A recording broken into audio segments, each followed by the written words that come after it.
Good morning all of you.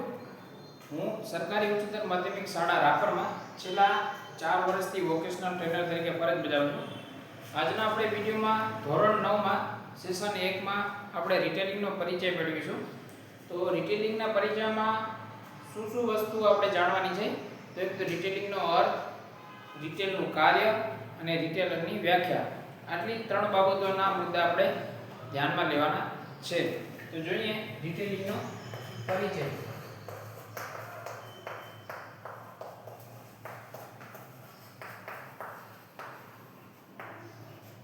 તો રિટેલિંગના પરિચયમાં સૌપ્રથમ આપણે જોશું એનો અર્થ.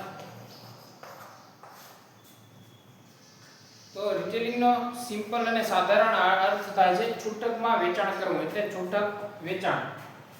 રિટેલ એટલે વસ્તુઓનું છૂટકમાં વેચાણ. છૂટકમાં વેચાણ કરવું. હવે આપણે એની વ્યાખ્યા જોશું.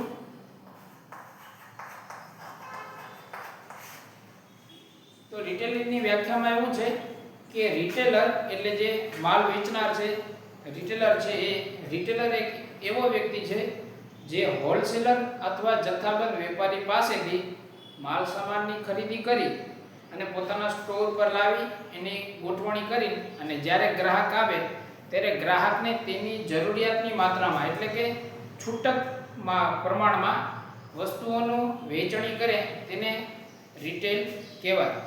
તો આવી વ્યાખ્યા કંઈ છે કે રિટેલર એટલે એવો વ્યક્તિ જે જથ્થાબંધ અથવા હોલસેલર વેપારી પાસેથી માલ સામાનની ખરીદી કરે છે, સ્ટોર પર લાવે છે અને ગ્રાહકને તેની જરૂરિયાતની માત્રામાં એટલે છૂટક માત્રામાં વેચાણ કરે છે, તેને રિટેલર કહેવાય. તો એક એવો વ્યક્તિ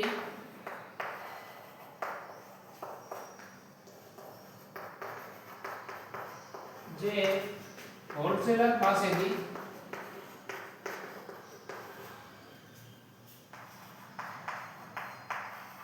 માલ સામાનની ખરીદી કરી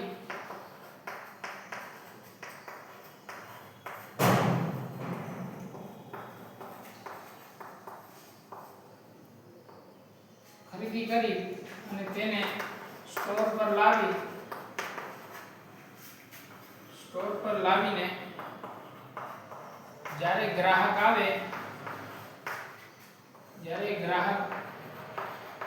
આવે ત્યારે તેની જરૂરિયાતની માત્રામાં એટલે કે છૂટક માત્રામાં જરૂરિયાતની માત્રામાં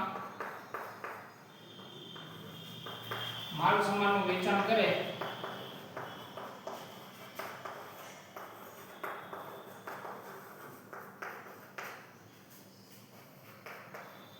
તેને રિટેલર કહેવાય.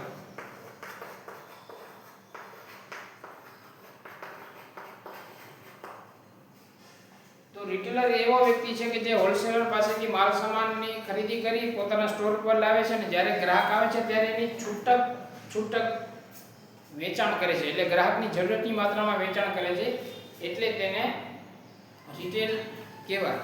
હવે આપણે જોશું રિટેલરના કાર્ય.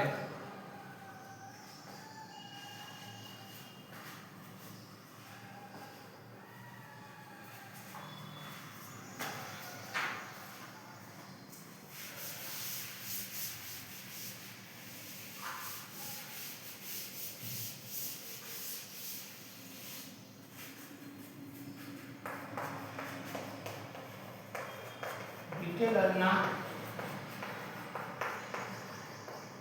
કાર્ય.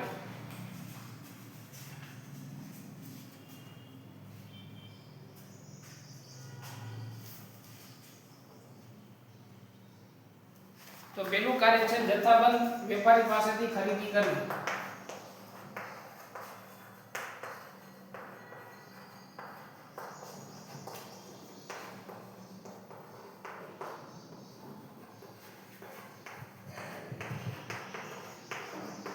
તો રિટેલર છે એ સૌપ્રથમ માલ વેચવા માટે માલ લાવવો તો પડશે, એટલે માલ ક્યાંથી લાવશે? અથવા એજન્સી પાસે અથવા જથ્થાબંધ વેપારી પાસે.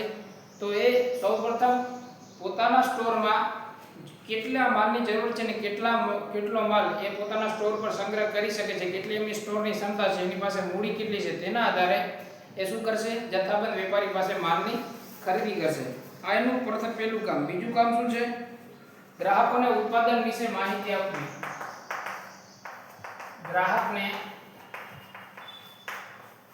ઉત્પાદન વિશે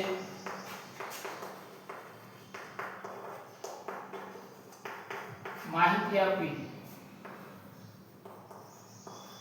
હવે જે પ્રોડક્ટ છે ને રિટેલર શોપમાં, દાખલા તરીકે આ ફેસ વોશ છે, તો આ ફેસ વોશના ફાયદા શું છે? તો આ એન્ટી પિમ્પલ ફેસ વોશ છે, તો આનાથી પિમ્પલ દૂર થઈ શકે છે. તો આને આ પ્રોડક્ટ વિશે જે પણ એના બેનિફિટ છે એની માહિતી ગ્રાહકને આપવી. એટલે કોઈ પણ વસ્તુ વિશે ગ્રાહકને માહિતી આપવી. હવે એનું ત્રીજું કામ જોઈએ.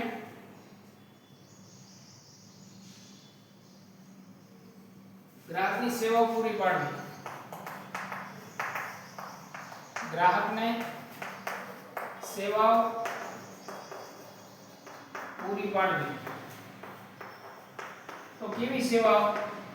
તો રિટેલર છે ગ્રાહકને વિવિધ પ્રકારની સેવા આપી શકે છે. ઉધાર વેચાણની સેવા, ફ્રી હોમ ડિલિવરીની સેવા, આવી ઘણી બધી સેવા આપી શકે છે. જ્યારે એ સ્ટોર ઉપર મોટા મોલ ઉપર ખરીદી કરવા આવે ત્યારે એને ટ્રોલી આપે, બાસ્કેટ આપે, આવી વિવિધ પ્રકારની સેવા આપે છે. એટલે આનું રિટેલરનું ત્રીજું કામ છે ગ્રાહકને સેવાઓ આપવી. ચોથું કામ, ગ્રાહકની ખરીદી સરળ બનાવવી અથવા આનંદમય બનાવવી. સરળ અને આનંદમય બનાવવી. તો ગ્રાહકની ખરીદી આનંદમય અને સરળ કેવી રીતે બનાવશે? તો તમે મોલમાં જોશો ત્યાં ફૂલ લાઇટિંગ હશે, ત્યાં હળવું સંગીત વાગતું હશે, અને આવી રીતે ગ્રાહકને ટ્રોલી અને ત્યાં તેના કર્મચારી ઊભા છે ગ્રાહકની સેવા માટે, કે કોઈ પણ ગ્રાહકને કોઈ વસ્તુ લેવામાં તકલીફ પડે છે તો ત્યાં તેનો કર્મચારી ઊભો જ હોય છે, એ એમને માહિતી આપીને એને ગાઈડ કરી શકે. તો આવી રીતે ગ્રાહકની ખરીદી સરળ બનાવી શકે છે. આનું પાંચમું કામ છે ઉત્પાદન વિશે ઉત્પાદકોને માહિતી આપવી.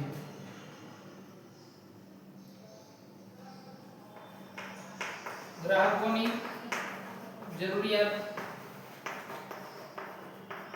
જરૂરિયાતની માહિતી ઉત્પાદનને આપવી.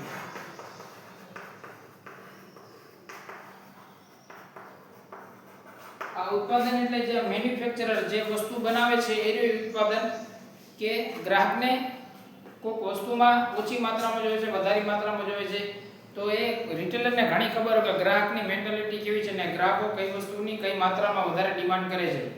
તો એ વસ્તુની જે ક્વોલિટી છે, ક્વોન્ટિટી છે, કેટલી માત્રામાં રાખવી એ ઉપર ઉત્પાદનને જાણ કરે છે. તો આ હતા એના 5 કાર્યો, અને આપણે એના અર્થ અને વ્યાખ્યા પણ જોઈ ગયા, અને આ રિટેલરના 5 કાર્યો. તો આ તો રિટેલિંગનો પરિચય. આજના સેશનમાં આટલું, બાકી નેક્સ્ટ સેશનમાં જોશું.